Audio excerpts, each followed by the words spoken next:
The Aviary Affair. Chapter 1. The Fall. The autumn of 1878 arrived with a wet wind that stripped the leaves from the elms and rattled the panes of the attic window. Clara Ashworth was in her element. The hiss of the rain and the creak of the old house were the perfect accompaniment to the work spread across her trestle table. A half-dozen tiny cylinders of brass, a sheet of micro-written script, and a ledger filled with names she was never supposed to know. To the world, she was simply the late Mr. Ashworth's spinster daughter, the quiet woman who lived at the end of the lane with her birds. It was a convenient fiction. Her father, before the consumption had taken him, had been a man of considerable intellect and a passion for ornithology. He had built the cote in the back garden, a grand two-story structure of white-painted wood and wire mesh, where he raised his beloved homing pigeons. Clara had inherited the birds, and the silence of the house, and a mind that her father had always insisted was wasted on embroidery. She did not waste it. The birds became her eyes and ears. A well-placed servant here, a disgruntled clerk there. People talked, especially to a quiet, unremarkable woman who brought them eggs from her chickens. She listened. She cultivated. And when a piece of information was too sensitive to entrust to the post, too dangerous to deliver by hand, she gave it to her birds. Aeolus, her finest blue checker, carried dispatches to a contact in London. Zephyrus, a speckled hen, flew to a discreet address in Dover. They were her silent, feathered messengers, and they had never failed her, until the day the general shot one out of the sky.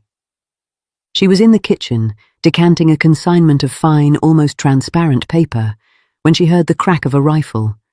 It was sharp, peremptory, a sound that did not belong in their sleepy Hampshire valley. She froze, the paper trembling in her fingers.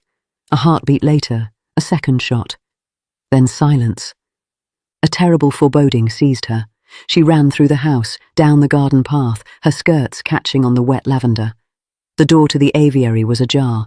Inside, a frantic fluttering. The birds were unsettled, cooing in sharp, alarmed bursts, shifting on their perches. She counted them. Her heart stopped. Iris was missing. Iris was her most reliable bird, a gentle white hen with a smudge of grey on her wing. She had been due back from a long flight. Clara had sent her that morning to a cottage on the far side of the county, a simple, routine message confirming a meeting for a new contact. Nothing too sensitive, but a message nonetheless. She looked beyond the garden wall, towards the woods that bordered her property. They belonged to him. General William Thorne, the hero of the Khyber Pass, a man the village spoke of in hushed and reverent tones, a recluse, a widower, a man consumed by grief for a son he had lost in some forgotten colonial skirmish. Clara knew his name, as everyone did, but she had never seen his face. His estate, Blackwood Park, was a dark hulk of stone and ivy a mile through the trees, a place from which he never emerged, until today, apparently, to shoot her birds. She did not hesitate. She pulled her shawl tighter, lifted her skirts, and climbed the stile into the woods. The rain had softened to a drizzle, the air thick with the smell of damp earth and rotting leaves. She pushed through the undergrowth, following the direction of the shots, a cold fury building in her chest. The man had no right. They were her birds, her companions, her colleagues. She found the pigeon at the edge of a clearing, where the oaks gave way to a stretch of manicured lawn belonging to Blackwood Park. A small white bundle, a stark spot against the brown and green. Clara rushed to her, her eyes stinging. She was dead. A single perfect shot had pierced her breast. Her bright, intelligent eye was dull. Tied to her leg, the tiny brass cylinder glinted, still intact. The message was there, undiscovered. A small mercy. As she knelt, cradling the limp, warm body, a twig snapped behind her. She whirled around. He was a giant of a man, or so he seemed in that moment, tall and broad-shouldered, clad in a rough tweed coat. His face was a mask of granite, carved by sun and wind and something harder, sorrow perhaps, or rage. A thicket of grey eyebrows shaded eyes the colour of a winter sky. He held a smoking rifle, broken open over his arm. He was staring not at her, but at the dead pigeon in her hands. "That bird," he said, his voice a low rumble, like distant thunder. "It is mine." The sheer arrogance of it stole her breath. "Yours? This bird is from my aviary. You have murdered her." His gaze snapped to her face then, and she saw a flicker of something, surprise perhaps, that she would dare to speak to him so. "It was flying low, circling my house. I thought it was a carrier pigeon." "It was a carrier pigeon," Clara said, her voice tight with grief and anger. "My carrier pigeon. She was returning home." His eyes narrowed, the winter sky turning to flint. He took a step closer, and she instinctively clutched Iris closer to her chest. "Returning from where?" he demanded. "That is none of your concern." "On the contrary," he said, his voice dropping to a chilling quiet. "A trained homing pigeon, in this quiet corner of England. It is very much my concern." He held out his hand. "Give me the cylinder." Clara stared at his outstretched palm, calloused and scarred. A soldier's hand, a killer's hand. A wave of defiance washed over her. This man, this stranger, had just destroyed one of her dearest companions. She owed him nothing. "There is no cylinder," she lied, the words tasting like ash. "You are mistaken. It is simply one of my fancy pigeons. A pet." He did not believe her. She could see it in the set of his jaw, the way his gaze swept over her, cataloguing every detail, her muddy boots, her fine wool shawl, the intelligence he must have seen burning in her eyes. A woman like her, living alone, with a flock of homing pigeons. It was a suspicious combination, and she knew it. "We shall see," he murmured. He didn't press the issue, didn't grab for the bird. He simply turned and walked away, his large form disappearing into the drizzle, leaving her kneeling in the wet grass, holding the evidence of her secret life and the first casualty of a war she had not known she was fighting. Clara buried Iris that evening at the foot of the old apple tree, the brass cylinder heavy in her pocket. The message inside was a simple note, a date and a time, written in a simple substitution cipher that any moderately clever person could crack with time.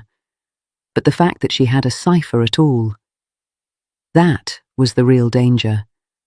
If he found it, he would know she was not just a woman with a hobby. He would know she had secrets. That night, she did not sleep. She sat in the dark of her attic, watching the dark silhouette of Blackwood Park through the rain-streaked window. She had been so careful for so long. And now, a single, stupid act of violence from a grieving old man had brought her entire world to the brink of discovery. Chapter 2. The Hunter. For 3 days, nothing happened. Clara waited for a knock at the door, for the village constable, for some official word. The silence was more unnerving than any confrontation. She kept the birds grounded, her network silent. She felt like a spider in the centre of a web that had suddenly gone still, sensing the tremor of an approaching footfall, but unable to see the threat. On the 4th day, she saw him. He was standing at the end of her lane, just beyond the hedge, his tall figure silhouetted against the weak afternoon sun. He wasn't moving, just watching her house, her aviary. A wave of cold fury and fear washed over her. How dare he? This was her home, her sanctuary. She marched down the path, her hands balled into fists. He did not flinch as she approached, did not offer a greeting. He simply looked at her with those cold, flinty eyes. "You are trespassing, General," Clara said, her voice remarkably steady. "Miss Ashworth," he said, inclining his head slightly. He knew her name. Of course he did. "I am not on your property. I am on the Queen's Highway." He was, technically, correct. The lane was public. It did nothing to soothe her temper. "What do you want?" He reached into his coat pocket and produced a small, torn piece of paper. Clara's blood ran cold. It was the message from Iris's cylinder. He must have found it. She had been so careful to retrieve the cylinder, but in her grief, she hadn't noticed that the paper had been torn, a tiny corner still lodged in the casing. He had searched the bird. The realization made her feel sick. "I found this," he said, his voice quiet. "It is a cipher, a simple one, but a cipher nonetheless." Clara said nothing. Denial was useless. "For 3 days I have been watching you, Miss Ashworth. I have seen no visitors. You receive no post to speak of, and yet you have a loft full of the finest racing homing pigeons I have ever seen. Birds that can fly 100 miles without rest. Birds that are used by the military, by spies." The word hung in the air between them, heavy and damning. "You think I am a spy?" Clara asked, a disbelieving laugh escaping her lips. "For whom, pray tell? The French? The Russians? Here, in Hampshire." "I think you are something," he said, his gaze unwavering. "And I intend to find out what. My son died because of a failure in intelligence, a message that arrived too late, a secret that was not kept. I will not stand by and watch it happen again on my own doorstep." The mention of his son was unexpected, a chink in the armor. For a fleeting moment, Clara saw not a hunter, but a man haunted by a ghost. But the moment passed, and the hard military mask was back in place. "Stay away from my property, General," she said, her voice low and fierce.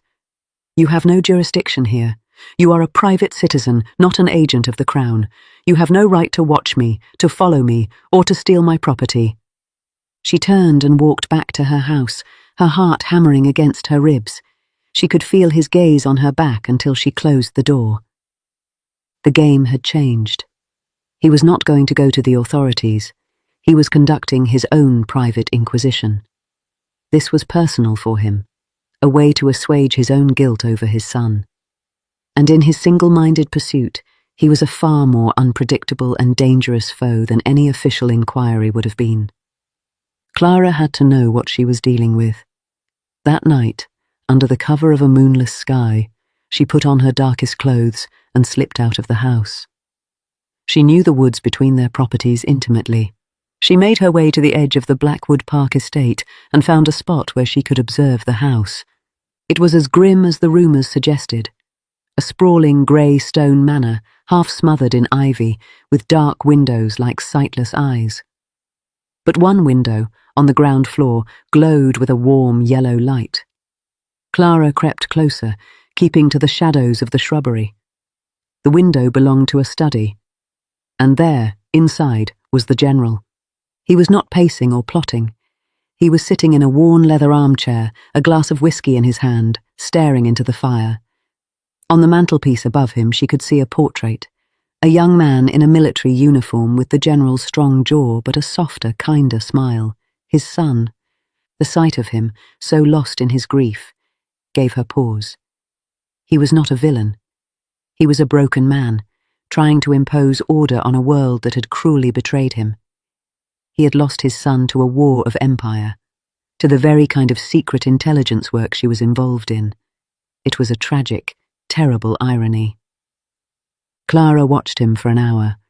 He didn't move, didn't read, didn't write. He just sat, staring at the fire, as if the answers to all his questions were written in the flames. A wave of something she didn't expect washed over her.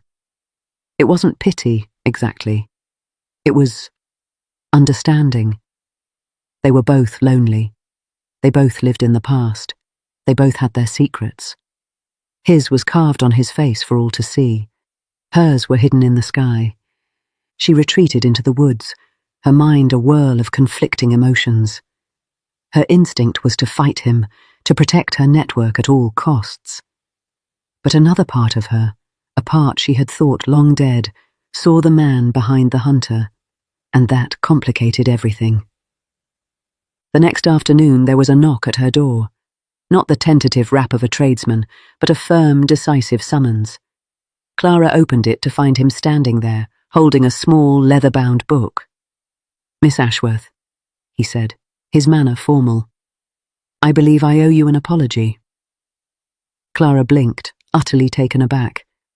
"An apology?" He held out the book. It was a treatise on pigeon breeding, a rare and expensive volume. "For the loss of your bird, and for my manner the other day, I was abrupt." She took the book, her fingers brushing against his. The contact was startling. "This is very kind, General, but unnecessary." "It is necessary," he insisted. "I was a soldier for 40 years. I am accustomed to giving orders, to suspecting everyone. It is a difficult habit to break." He hesitated, and for the first time, Clara saw a flicker of uncertainty in his eyes. "The truth is, I am also bored and lonely. This house, this village, it is a far cry from the Khyber Pass. I find myself with little to occupy my mind." It was an olive branch, a clumsy, awkward one, but an olive branch nonetheless. He was offering her a truce. Clara thought of her birds, cooing softly in their loft. She thought of the cipher in her pocket, the network waiting for her signal. She thought of the man she had seen last night, staring into the fire. Could she trust him? No. Could she befriend him? Perhaps that was an even more dangerous proposition. But she was lonely too. "Would you like to see the aviary?" she heard herself ask. His eyebrows rose in surprise. Then, slowly, a genuine smile touched his lips, softening the granite of his face for the first time. "I would like that very much, Miss Ashworth." Clara led him through the house and into the garden. He was quiet as he took in the whitewashed loft, the carefully maintained runs. When she opened the door, the soft, contented cooing of the birds filled the air. He stood in the centre of the loft, surrounded by her feathered family, and his whole demeanour changed. The hunter vanished. In his place was a man of simple, unaffected wonder. "Magnificent," he breathed, as a blue checker landed on his outstretched finger. "Absolutely magnificent." Clara watched him, this strange, contradictory man, and felt the walls she had built around herself begin to tremble. Chapter 3. The Truth. Their truce deepened into an uneasy friendship over the following weeks. He would walk over in the afternoons, and they would sit in her parlour, or, if the weather held, on a bench in the garden overlooking the aviary. He spoke of his years in the army, of the stark beauty of the Afghan mountains, of the camaraderie of men bound for battle. He spoke of his wife, who had died of a fever years ago, leaving him alone with their son, William Jr. He did not speak of his son's death, and Clara did not ask. The shadow of it was always there, a third presence in the room. But she saw how it eased, slightly, in the quiet company of the birds. He would sit for hours, just watching them wheel and tumble in the sky, a look of peaceful absorption on his face that she had not seen before. In return, Clara found herself telling him things she had never told another soul. Not about her work, of course, but about her father, about the long, quiet years after his death, about the loneliness that had become as familiar as her own reflection. He listened with an attentiveness that was entirely disarming. He did not offer solutions or platitudes. He simply heard her. It was during one of these afternoons, as a chill November wind stripped the last of the leaves from the trees, that the fragile peace shattered. He was examining a new perch she had installed when a bird came home. Zephyrus. She landed on the roof of the loft with a soft flutter of wings, a tiny brass cylinder glinting on her leg. The message. A new contact. A new piece of information. Clara's heart seized. The general saw it too. He went very still. The friendly, interested neighbour was gone. In his place was the soldier, the hunter. "Miss Ashworth," he said, his voice quiet and level. "What is that?" There was no point in lying. The bird, the cylinder, it was all there, undeniable proof. "It is a message," Clara said, her voice just as quiet. "For whom?" "For me." He turned to look at her, and the disappointment in his eyes was a physical blow. "You are running an intelligence network, from your garden, using my son's enemies' methods." His voice cracked on the word son. "I trusted you.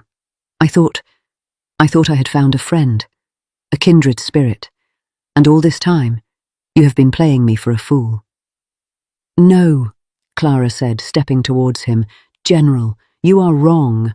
I am not what you think." "Then tell me what you are," he roared, his composure finally breaking. The sound startled the birds, sending them into a flurry of wings. "Tell me who you work for. Is it the French, the Russians, some radical cell in London? My son died because a coded message was intercepted, because someone's network failed. And you stand here, in your quiet garden, with your pretty birds, doing the same damn thing." The raw pain in his voice was unbearable. He was not seeing her.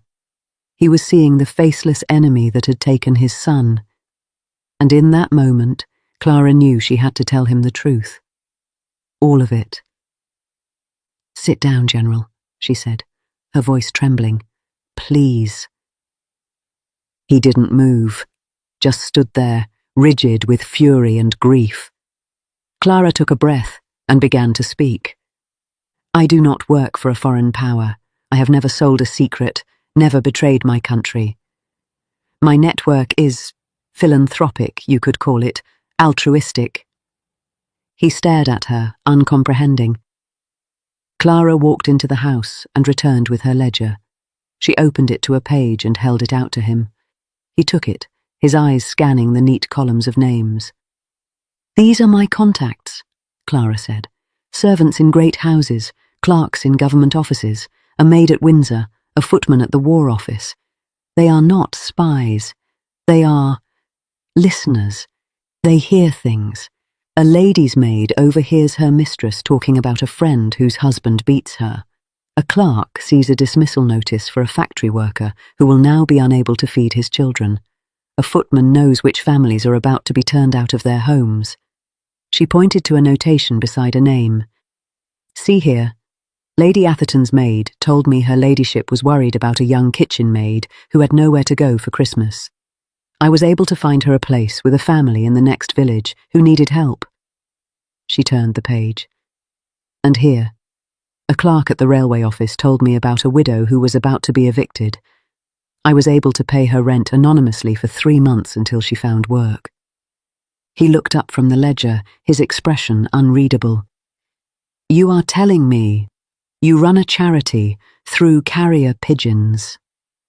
"It is more than a charity," Clara said. "It is a network of information. The powerful have their newspapers, their clubs, their telegraphs. The poor, the forgotten, the voiceless. They have nothing. No way to make their needs known, to ask for help. I give them a voice. I connect them with people who can help. The birds are simply the fastest, safest way to do it." She pointed to Zephyrus, who was now preening calmly on her perch. "That message is from a woman in Dover. Her husband is a sailor, lost at sea. She has 3 children and no money for the rent. A contact in London, a wealthy widow who wishes to remain anonymous, has agreed to help. Zephyrus is carrying the address where the woman can go to receive the aid." The silence that followed was profound. The general looked from the ledger to the bird, to Clara's face. The fury was gone from his eyes, replaced by a deep, bewildered confusion. "All this time," he murmured. "I thought you were a foreign agent, a threat, and you are simply trying to mend the world, one small act at a time." "It is not the world," Clara said, "just my small corner of it, but it is something." He handed the ledger back to her. His hand, she noticed, was trembling slightly. "My son," he began, then stopped. He swallowed hard. He was an intelligence officer, a good one. He believed in the work. He said it was about preventing wars, not starting them. He was killed when his cover was blown.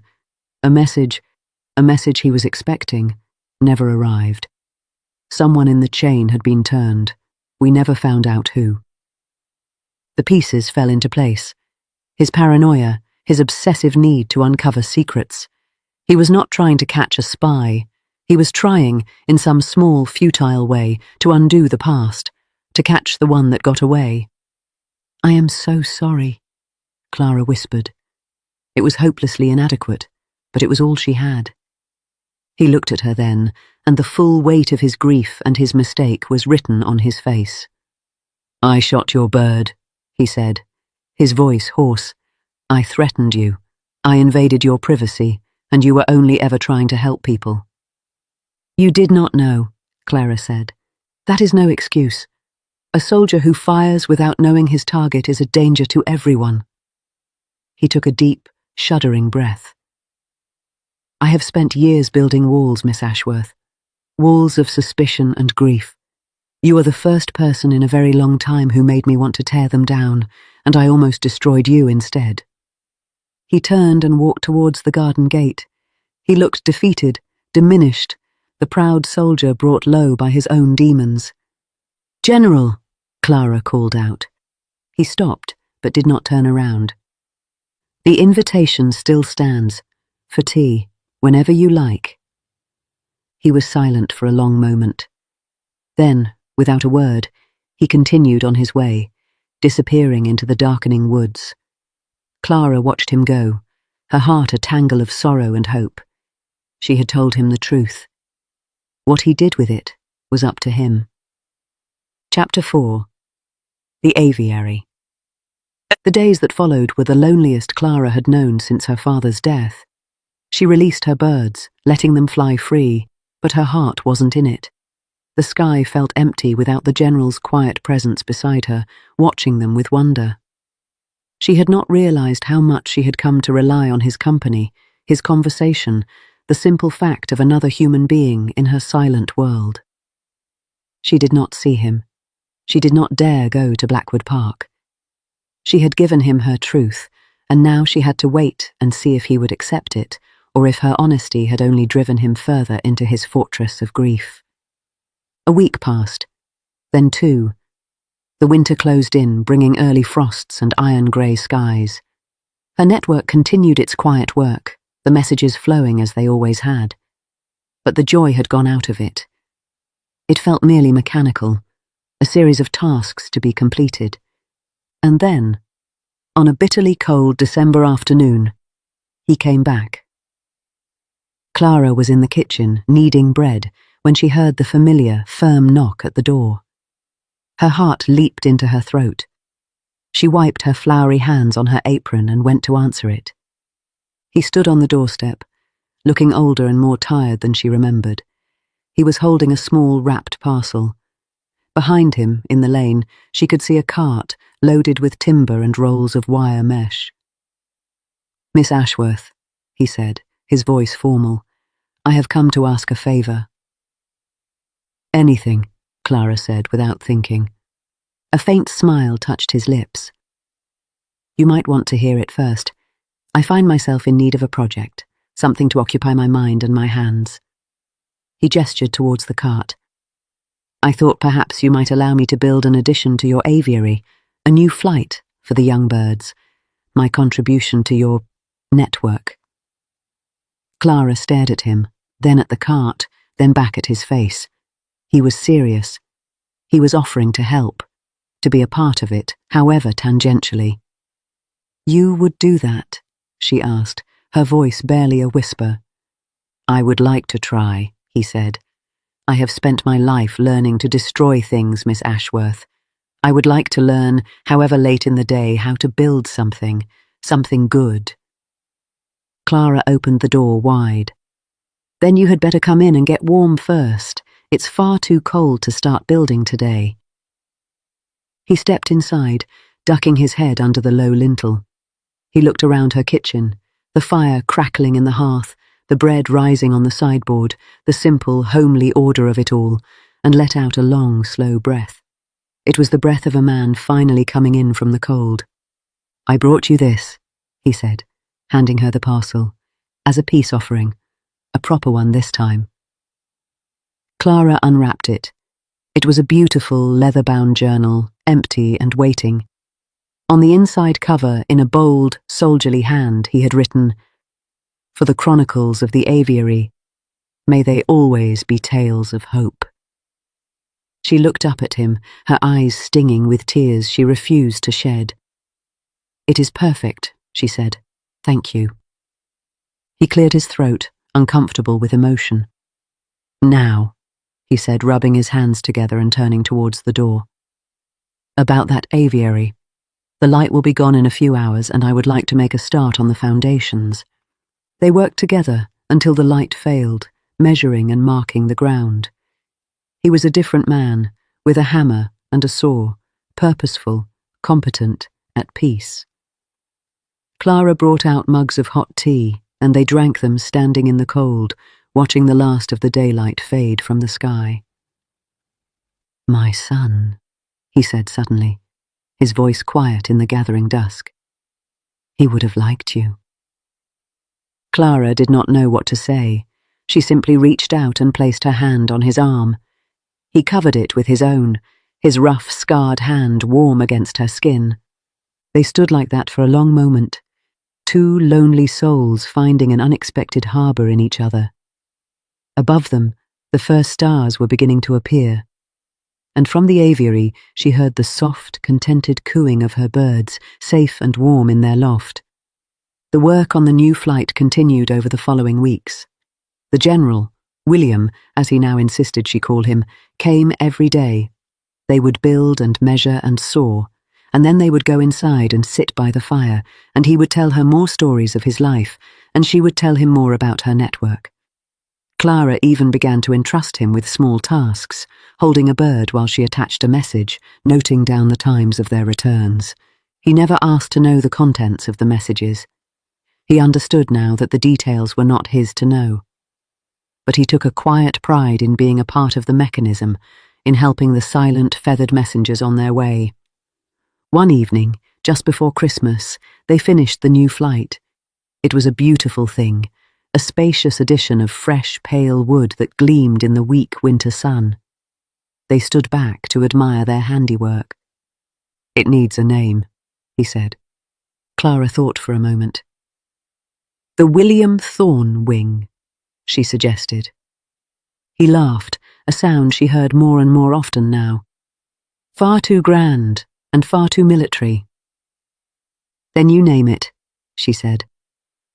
He considered for a long moment, his gaze resting on the aviary, on the birds, on her.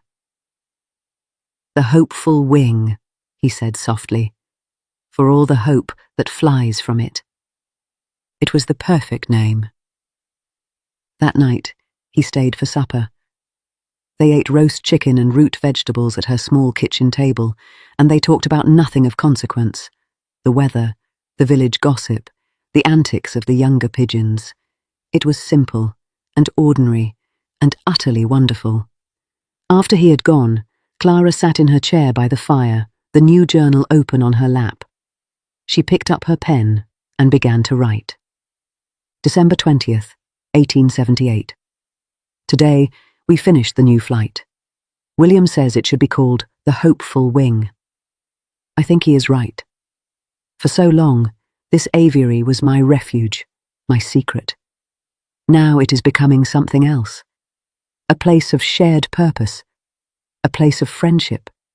A place where even a grieving old general can learn to build again. Asterisk. She closed the journal and looked out the window. A light was burning in the study at Blackwood Park.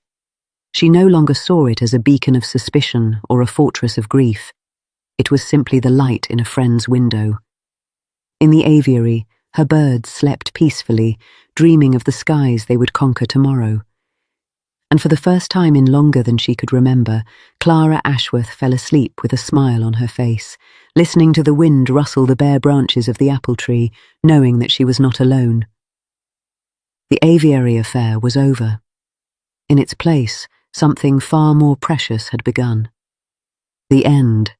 As this story draws to its final breath, I want to thank you, truly, for walking every step of this journey, for lingering in its silences, for feeling its heartache, and for believing, even in its darkest moments, that love might yet prevail. If this tale has stirred something deep within you, if it has reminded you of the quiet power of devotion, resilience, and hope, then I invite you to stay.